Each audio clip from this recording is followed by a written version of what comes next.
Hello friends, I am Anshika and today I am here to discuss the MCQs which are important in GPAT, NIPER and other government pharmacist exams.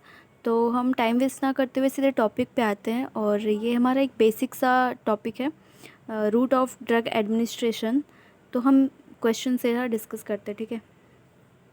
तो हमारा जो first question है, all are local route of drug administration except, इसमें से कौन सा option है जो local route of drug administration में नहीं आता है। आप क्या करो, वीडियो पॉज करो और अपना जो आंसर है ना ऑप्शन, उसको कमेंट्स में लिखो, ठीक है। मैं बताती हूँ, इसका ऑप्शन नंबर सी होगा, क्योंकि जो ओरल है ना, ये हमारे सिस्टमिक रूट में आता है। सिस्टमिक में दो पार्ट्स होते हैं, इंटरनल और पेरेंट्रल। तो ये हमारे किस में आता है, सिस्टमिक में। I hope you understand. Next question हमारा है, most variable absorption is seen with which route, सबसे ज़्यादा एब्जॉर्प्शन किस रूट में देखा गया है। तो ऑप्शन है ओरल, इंट्रामस्कुलर, इंट्रावेनस और सबक्यूटेनियस। तो जैसे हम सब जानते हैं कि आईवी में जो बायोअवेलेबिलिटी होती है, जो सबसे ज़्यादा एब्जॉर्प्शन होता है, वो होता है, ठीक है। तो इसमें 100% बायोअवेलेबिलिटी होती है। अब हमारा थर्ड क्वेश्चन है, true about route of drug administration, इसमें से कौन सा ऑप्शन है जो सबसे ज़्यादा सही है। 80% बायोअवेलेबिलिटी बाय आईवी इंजेक्शन, नहीं, क्योंकि आईवी में तो 100% होता है, ठीक है। नेक्स्ट है हमारा, IM administration needs sterile techniques, intradermal injection produces local tissue necrosis and irritation, inhalation produces delayed systemic bioavailability, नहीं। तो इसमें क्या होगा, आईएम वाला सही होगा, क्योंकि आईएम एडमिनिस्ट्रेशन में जो हमें ज़रूरत होती है वो स्टेराइल टेक्निक हम यूज़ करते हैं, उसको स्टरलाइज करके उसके बाद फिर हम यूज़ करते हैं, ठीक है। हमारा जो नेक्स्ट है maximum first pass metabolism is seen by which route. तो मैक्सिमम जो हमारा फर्स्ट पास मेटाबॉलिज्म है वो होता है ओरल में। ओरल में सबसे ज़्यादा फर्स्ट पास मेटाबॉलिज्म होता है। First pass metabolism is bypass by all of the following route of administration except. अब इसने पूछा है कि कौन सा ऐसा रूट है जिसमें जिसमें जो हमारा मेटाबॉलिज्म है वो बाईपास नहीं होता है। तो अभी हमने ऊपर वाले क्वेश्चन में देखा था कि ओरल है जो जिसमें सबसे ज़्यादा फर्स्ट पास मेटाबॉलिज्म होता है, उसी क्वेश्चन को इसमें घुमा दिया गया है। सो हमारा आंसर इसमें भी होगा बी, ओरल, ठीक है। नेक्स्ट क्वेश्चन हमारा, from which of the following routes bioavailability of the drug is likely to be 100%। अभी हमने बात किया था कि आईवी में 100% होता है बायोअवेलेबिलिटी। इसका जो सेकंड ऑप्शन है बी वाला, intravenous, it will be the correct answer. About next question हमारा है, ट्रू अबाउट रेक्टल रूट। तो इसके जो ऑप्शंस है वो है, use for irritant and unpleasant drugs, can not be use in unconscious patient, there is predictable absorption of drug, diazepam can not be given via rectal route of administration. अभी आप लोग क्या करोगे, फटाफट से आंसर को कमेंट में डालो, ठीक है। मैं बताती हूँ, इसका आंसर होगा first one, used for irritant and unpleasant drug. जितने भी हमारे इरिटेंट और अनप्लेजेंट ड्रग होते हैं उनके लिए हम उनको हम रेक्टल रूट के थ्रू ही देते हैं पेशेंट्स को, ठीक है। नेक्स्ट क्वेश्चन है, all are true for sublingual route except. इसमें से सबलिंगुअल रूट के लिए कौन कौन सा ऑप्शन सही है। उसमें तो मैक्स सारे सही होंगे, बट एक ऑप्शन हमारा गलत होगा, हमें वही चूज़ करना है। Escape first pass metabolism, all drugs can be given, action can be terminated any time, और हमारा फोर्थ ऑप्शन कहाँ है, रैपिड एब्जॉर्प्शन। तो हम इसमें ये ऑप्शन जो है बी वाला, all drugs can be given, नहीं भाई, सारे ड्रग्स को हम सबलिंगुअल रूट से नहीं देते। कुछ कुछ ड्रग्स होते हैं जैसे नाइट्रोग्लिसरीन है, तो हम इसको देते हैं सबलिंगुअल रूट से। तो ये ऑप्शन हमारा सही होगा, ठीक है, बी वाला। Next question, true about transdermal drug delivery system are all except. Transdermal drug delivery system के बारे में हम बात कर रहे हैं। तो इसमें क्या ऑप्शन सही होगा? Apply to chest, abdomen and back, drug is delivered at a constant rate, good option in emergency situation, fentanyl is used. तो फर्स्ट ऑप्शन क्या है? Apply to chest, abdomen and back, हाँ। Drug is delivered at a constant rate, हाँ। NDDS में हम लोग पढ़ते हैं ना, कॉन्स्टेंट रेट से जो ड्रग्स डिलीवर होती हैं क्या है वो आप पढ़ते होंगे। नेक्स्ट हमारा good option in emergency situation, नहीं यार, इसको हम एमरजेंसी सिचुएशन में कहाँ ये यूज़ करते हैं, तो ये ऑप्शन हमारा सही होगा, एक्सेप्ट पूछा है ना। नेक्स्ट है all drugs are available as transdermal patches in India except fentanyl, nitroglycerin, aspirin, nicotine. सबका सुना है फैंटेनिल का ट्रांसडर्मल पैचेस अवेलेबल है, नाइट्रोग्लिसरीन का है, निकोटीन का है, बट एस्पिरिन का नहीं होता है, ठीक है, एस्पिरिन का नहीं होगा। नेक्स्ट क्वेश्चन हमारा which drug can be given subdermally, nicotine, fentanyl, GTN या प्रोजेस्ट्रॉन। तो इसमें हमारा ऑप्शन डी सही होगा, प्रोजेस्ट्रॉन को हम देते हैं सबडर्मली, ठीक है, सबडर्मली प्रोजेस्ट्रॉन को देते हैं। नेक्स्ट क्या है question? Which is topical way of drug administration. इसमें पूछा गया है कि टॉपिकल वे ऑफ एडमिनिस्ट्रेशन कौन सा होगा, किस ड्रग का करेंगे हम इसमें, इनहेल्ड स्टेरॉइड का, ट्रांसडर्मल पैच का, सबलिंगुअल, नाइट्रोग्लिसरीन का, या फिर रेक्टल डायजेपाम का। 37 क्वेश्चन पे हम आ चुके, सॉरी 37 नंबर क्वेश्चन पे आ गए हैं।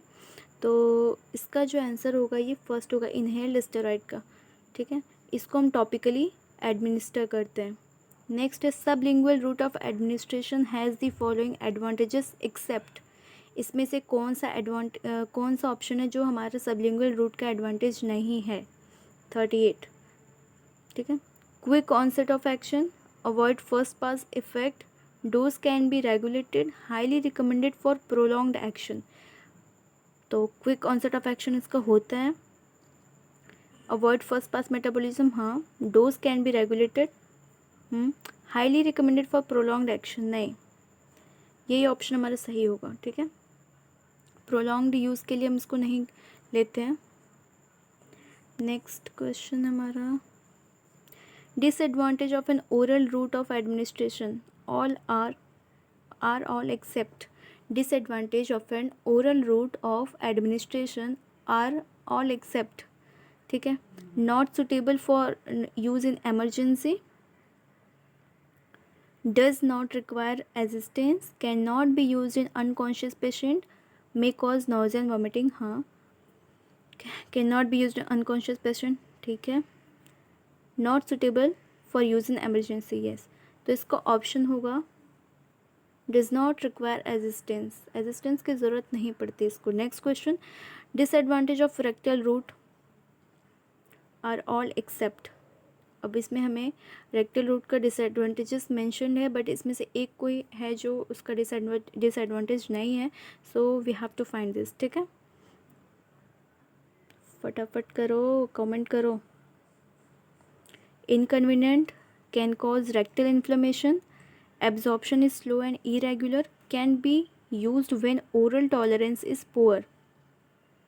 क्वेश्चन क्या बोल रहा है? Disadvantage of rectal route are all except, inconvenient है, ठीक है, कैन कॉज रेक्टल इन्फ्लेमेशन, हाँ करता है, absorption is slow and irregular, हाँ, can be used when oral tolerance is poor,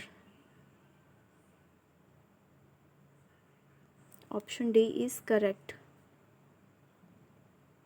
सारे इसके डिसएडवांटेज है, लेकिन ये इसका एडवांटेज दिया हुआ, can be used when oral tolerance is poor, ठीक है, जब हमारा ओरल टॉलरेंस पुअर होता है तब हम देते हैं रेक्टल रूट के थ्रू, तो ये हमारा एडवांटेज है, ना कि disadvantage. Last sorry which route of administration is most likely to subject drug to a first pass effect, intravenous, inhalational, oral, sublingual. क्या पूछ रहा है, which route of administration most likely to subject drug to a fast pass effect. अभी हमने जैसे starting के questions में देखा था फर्स्ट पास मेटाबॉलिज्म वाला क्वेश्चन, सेम वही है, इसको थोड़ा घुमा फिरा के दे दिया गया है। Most likely to subject drugs to a first pass effect. First pass effect मतलब फर्स्ट पास मेटाबॉलिज्म वाला इफेक्ट सबसे ज़्यादा किस में आता है, मोस्टली किस में आता है, तो हमारा ओरल वाला ऑप्शन ही सही होगा। ठीक है, ओरल वाला ऑप्शन सही होगा।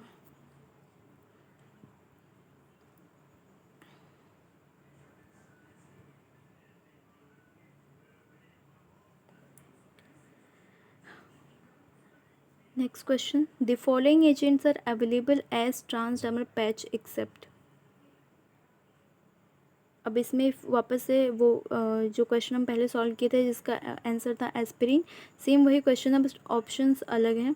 तो फिर से हमें देखना है कि कौन कौन से ड्रग है जो ट्रांसडर्मल पैच में अवेलेबल है और कौन सा नहीं अवेलेबल है। ठीक है, इंसुलिन, एस्ट्राडायोल, फेंटानिल, निकोटीन है, फेंटानिल है, एस्ट्राडायोल भी है हार्मोन जो कि फीमेल सेक्स हार्मोन्स है। तो इंसुलिन जो है वो नहीं होता है, इंसुलिन का कभी पैच नहीं आता। ठीक है, नेक्स्ट है, route of administration of drug is decided by following factors except. Route of administration of drug is decided by following factors except, किस किस फैक्टर पे डिपेंड करता है, इसमें से कौन सा फैक्टर है जिस पे डिपेंड नहीं करेगा। Let's find, structure of the drug, first pass metabolism, elimination, characteristics, site of desired action. Structure of the drug, हाँ। फर्स्ट पास मेटाबॉलिज्म, हाँ, ये इस पे भी करेगा। एलिमिनेशन कैरेक्टरिस्टिक्स, नहीं, इसका कोई रोल नहीं है हमारे एडमिनिस्ट्रेशन ऑफ ड्रग का। ठीक है, साइट ऑफ डिजायर्ड एक्शन, हाँ। So answer will be C. Next है, enteric coating of tablet is associated with rapid absorption of drug, slow excretion of drug, frequent administration of the drug, prevention of gastric irritation by the drug. तो enteric coating of tablets किससे associate है, rapid absorption of drug नहीं, slow excretion of the drug नहीं, इससे भी नहीं है, frequent administration of the drug, prevention of gastric irritation by the drug. हाँ, जो भी हम ड्रग ले रहे हैं उसमें जो गैस्ट्रिक इरिटेशन होता है वो क्या बोलते हैं, ड्रग हमारा डिस्ट्रॉय ना हो हमारे गैस्ट्रिक पीएच में आने पर, इसलिए हम इसको एंट्रिकोटेड टैबलेट्स का यूज़ करते हैं।